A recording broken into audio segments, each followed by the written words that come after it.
Good morning, friends. Today we are going to learn our next lesson, Be Smart. विद्यार्थी मित्रांनो, आज आपण बी smart नावाचा आपला पुढचा जो पाठ आहे तो अभ्यासणार आहोत.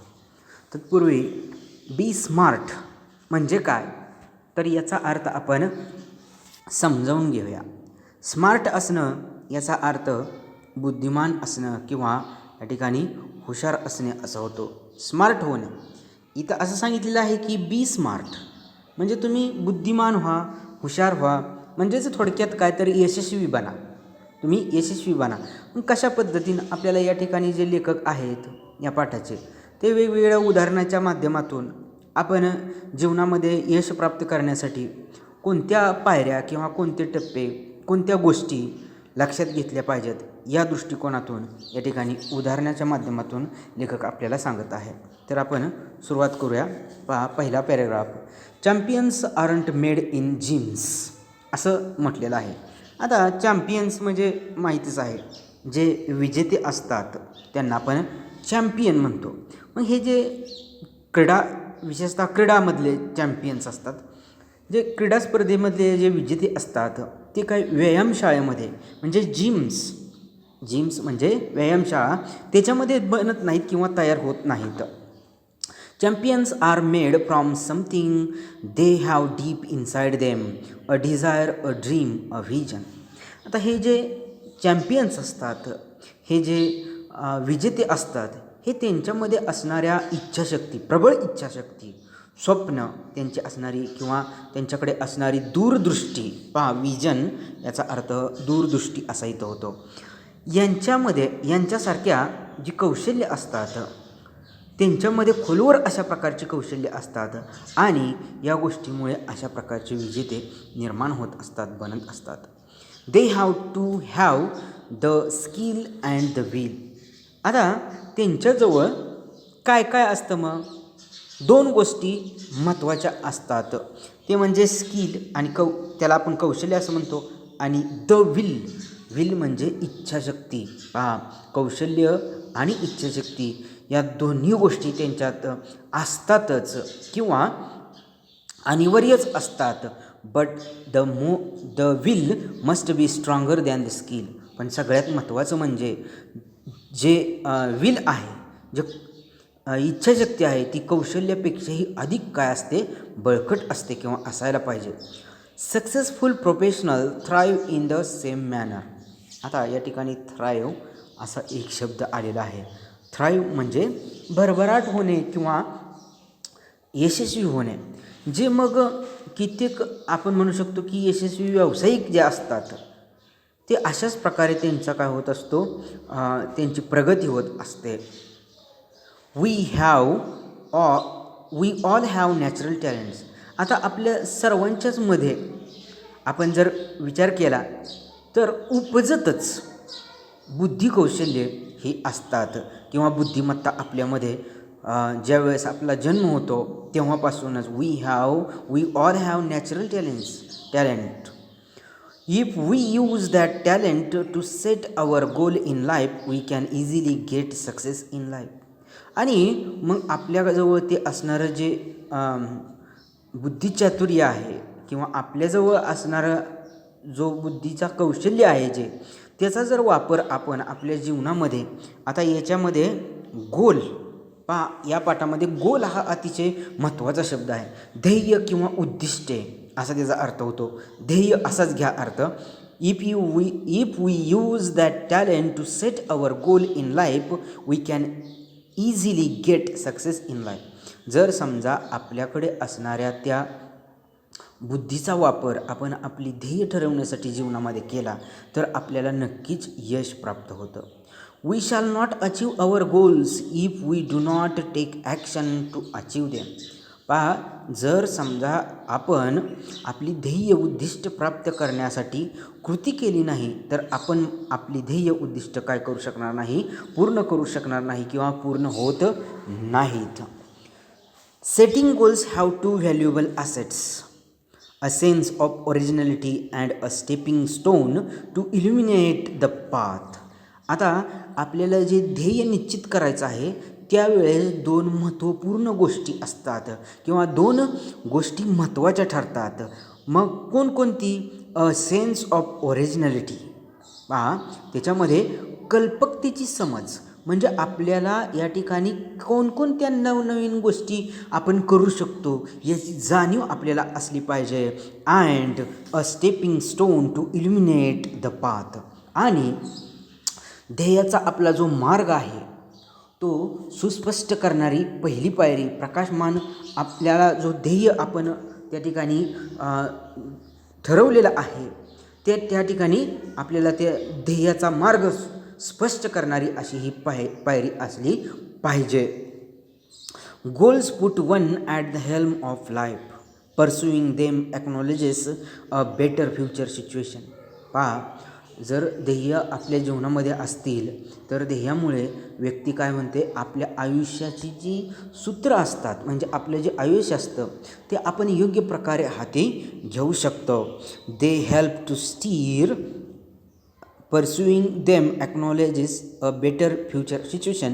They help to steer a course of life rather than simply drifting along and letting things happen. आणि मग अशा परिस्थितीमध्ये काय होतं, जर समजा ध्येय समोर असेल तर आपल्या आयुष्याची जी गाडी आहे किंवा आपलं आयुष्य आहे ते रुळावरून खाली न घसरता आपण काय करतो, आपण सुरळीतपणे योग्य त्या मार्गाने आपलं जीवन पुढे नेऊ शकतो. Setting goals may appear easy, but for some it is quite challenging. आता पहा, या ठिकाणी खूप महत्त्वाची गोष्ट सांगलेली आहे. सेटिंग गोल्स म्हणजे ध्येय निश्चित करणे. आता ध्येय निश्चित करणे ही गोष्ट काही जणांसाठी, सेटिंग गोल्स म्हणजे ध्येय निश्चित करणे हे जरी सोपं वाटत असलं, दिसत असलं तरीसुद्धा काही जणांसाठी हे खूप चॅलेंजिंग असतं. म्हणजे ते खूप अतिशय आव्हानात्मक असतं की नेमकं जीवनामध्ये काय करायचं आहे हे ठरवणंसुद्धा कधीकधी खूप आव्हानात्मक असतं. Fear of failure may be avoided in the absence of goals. आता जर कोणतंही ध्येय नसेलच तर अपयशाची भीती वाटणारच नाही किंवा आपल्याला ती टाळता येते. After all, one has to decide what one wants to achieve in the end. आणि आता ही सगळ्यात महत्त्वाची गोष्ट म्हणजे शेवटी आयुष्यामध्ये आपल्याला काय मिळवायचं आहे हे प्रत्येकाने ठरवलं पाहिजे. To accomplish goals, experts recommend a 5 step approach. आता पहा, आपल्या जीवनामधलं जे ध्येय आहे ते साध्य करण्यासाठी जे एक्सपर्ट्स आहेत, म्हणजे तज्ज्ञ आपण म्हणतो, ते काय करतात या ठिकाणी 5 टप्पे किंवा 5 पायऱ्या रिकमेंड करतात, आपल्याला ते सुचवतात. Smart goals are a methodology of thinking that helps people reach success. Smart ध्येय ही एक विचार पद्धती आहे. कशाची? आपल्याला आपल्या ध्येयापर्यंत किंवा आपल्याला यश मिळवून देण्याची एक विचार पद्धती आहे. इज अ थिंकिंग मेथड असं म्हटलेलं आहे बघा, methodology of thinking. Smart goals, smart stands for specific, miserable, achievable, realistic and time bound. आता या ठिकाणी हे याचा अर्थ आपल्याला दिलेले आहेत बघा. स्मार्ट म्हणजे काय तर यस फॉर स्पेसिफिक म्हणजे विशिष्ट.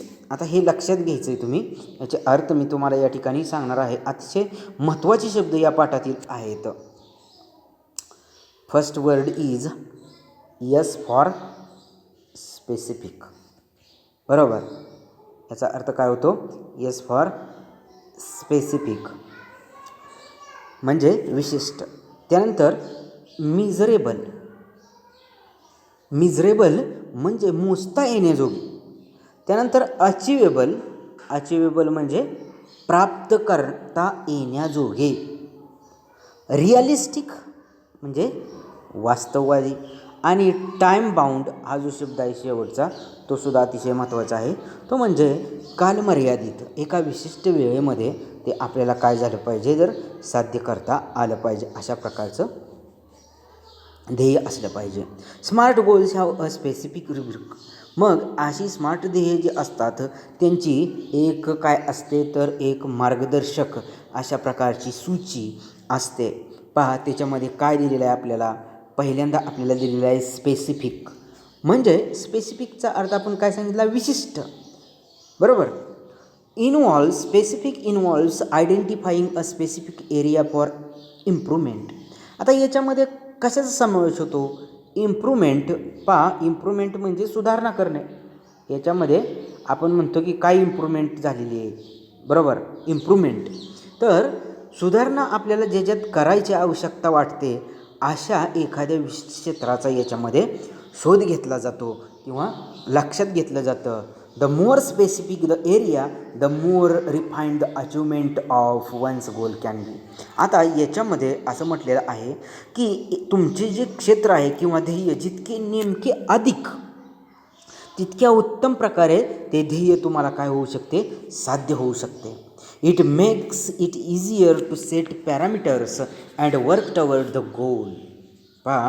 याच्यामुळे आपल्याला ध्येय गाठण्यासाठी जे मापदंड आहेत, पॅरामीटर्स, त्याला पॅरामीटर्सला काय म्हटलं जातं, मापदंड म्हटलं जातं.